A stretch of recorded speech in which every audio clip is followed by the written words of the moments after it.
چینی شہریوں پر حملے کی بازگشت ابھی جاری تھی کہ آج کراچی میں جاپان کے جو انجینئرز ہیں جو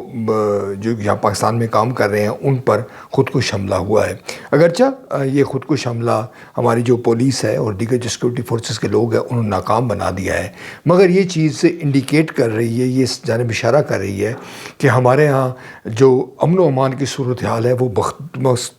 مخدوش ہے اور اس پر سوالات اٹھ رہے ہیں۔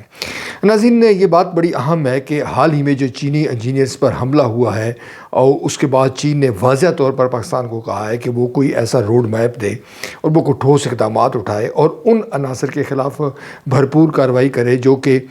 چینی انجینئرز یا چینی شہری جو ہے جو پاکستان میں کام کر رہے ہیں ان میں حملوں میں ملوث ہیں۔ مگر اب پاکستانی حکام اس بات کو سنجیدگی سے لے رہے ہیں اور یہ کوشش کی جا رہی ہے کہ چین کو مطمئن کیا جائے، مگر دوسری طرف جو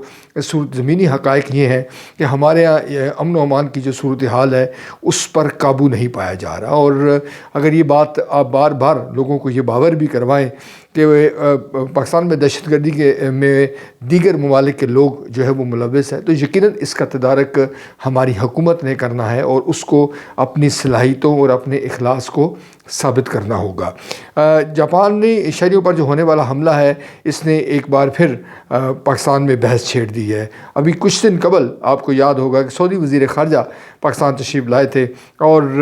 پاکستان نے یہ بلند و بانگ دعوے کیے جا رہے تھے پاکستان مختلف حکام کی جانب سے کہ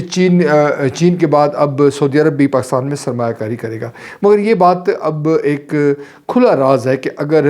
مخدوش صورتحال ہوگی امن و امان کی تو جو مختلف ممالک ہیں وہ دیگر جانب رخ بھی کر سکتے ہیں۔ ایک بحث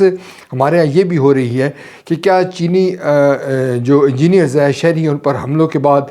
سی پیک رول بیک ہو سکتا ہے۔ یقیناً پاکستان یہ نہیں چاہے گا اور پاکستان جو ہے چین کو یقین دلا رہا ہے، مگر کچھ جو لوگ ہیں ان کا یہ کہنا ہے کہ جتنی بھاری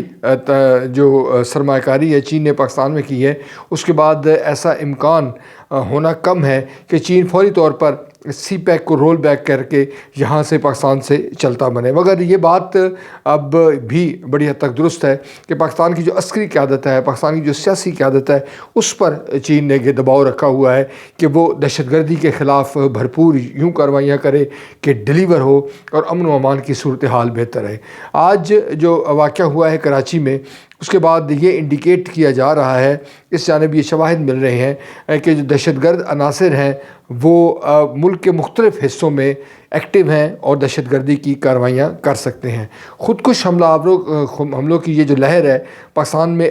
اب آئی ہے، اس کا ایک اور جو پہلو ہے جو قابل توجہ ہے وہ یہ ہے کہ سیکورٹی فورسز کو نشانہ بنایا جا رہا ہے یا پھر جو غیر ملکی انجینئرز پاکستان میں ہیں ان کو نشانہ بنایا جا رہا ہے۔ ماضی میں آپ دیکھتے ہیں کہ بازاروں میں دہشت گردی کی کارروائیاں ہوتی تھیں، مارکیٹس میں ہوتی تھی، مساجد میں ہوتی تھی، مگر اب جو دہشت گرد ہیں وہ سلیکٹیو ٹارگٹ کی جانب بڑھتے ہیں اور ان کو یہ بات شاید اس بات کا اندازہ ہے کہ جو نمایاں ٹارگٹ ہے جب اس کو وہ ہٹ کریں گے تو اس کی جو گونج ہے وہ دور تک سنائی دے گی، لہٰذا وہ یہی جاتے ہیں۔ گوریلا جنگ میں ایسا ہی ہوتا ہے۔ ہمارے یہاں یہ ایک تنقید کی جاتی ہے اور یہ دعویٰ کیا جاتا ہے کہ جو چینی انجینئرز ہیں ان پر حملوں میں کالعدم تحریک طالبان پاکستان جو ہے وہ ملوث ہے، مگر کالعدم تحریک طالبان پاکستان نے اس بات کی تردید کی ہے کہ وہ حال ہی میں جو چینی انجینئرز پر حملہ ہوا تھا اس میں وہ ملوث ہے، بلکہ اس کے حوالے سے متضاد جو آراء ہیں وہ سامنے آ رہی ہیں اور چینی جو اخبارات ہیں، چینی جو حکام ہیں، جو آف دی ریکارڈ ہے وہ یقینی طور پر ایک ترکمنستان کا دہشت گرد گروپ ہے اس پہ اعتراض کیا جاتا ہے اور انگلیاں مختلف سمتوں میں اٹھائی جاتی ہیں، مگر یہ بات نہیں کی جاتی کہ کالعدم تحریک طالبان اس میں ملوث ہے، بلکہ چین کا یہ کہنا ہے کہ پاکستان دہشت گردی کے خلاف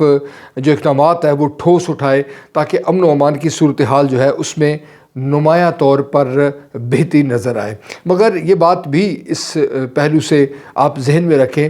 کہ چین اور افغان جو طالبان حکومت ہے اس کے تعلقات بہتر ہو رہے ہیں، اور یہ بات تو ڈھکی چھپی نہیں ہونی چاہیے کہ اگر چین افغان طالبان پر یہ دباؤ ڈالے گا کہ وہ TTP کو روکے پاکستان میں کارروائیاں کرنے پہ، تو یقیناً افغان طالبان اس بات کو تسلیم کریں گے اور اس کو کنٹرول کرنے کی کوشش کریں گے۔ ہم یہ جانتے ہیں کہ افغان طالبان کا کالعدم TTP پر بھرپور اثر ہے، اور وہ ان کو نظر انداز TTP افغان طالبان کو نظر انداز نہیں کر سکتے۔ اس کی بنیادی وجہ یہ ہے کہ افغانستان میں ان کو جو محفوظ جگہ موجود ہے کالعدم TTP کو، وہ افغان طالبان حکومت ہی کی بدولت ہے۔ یوں پاکستان میں جو دہشت گردی کا معاملہ ہے وہ انتہائی پیچیدہ ہمیں نظر آ رہا ہے اور بڑا چیلنج ہے، اور اس پس منظر میں آپ دیکھتے ہیں کہ کچے کے ڈاکو کا جو معاملہ ہے وہ بھی قومی میڈیا میں جو ہے وہ اہمیت کا حامل ہے، اس پر بحث ہو رہی ہے، اور یہ سوال اٹھ رہا ہے کہ کیا ہم دہشت گردی، بدامنی، مختلف قسم کے جو واقعات ہیں، کراچی میں جو چھینا چپٹی ہے، جو گینگ کی کارروائیاں ہیں، ان پر قابو پانے کی صلاحیت اور اہلیت بھی رکھتے ہیں؟ یہ بڑا سوال ہے، اور لگتا یوں ہے کہ اس سوال کی جو بازگشت ہے وہ آنے والے دنوں میں بھی آپ کو سنائی دیتی رہے گی۔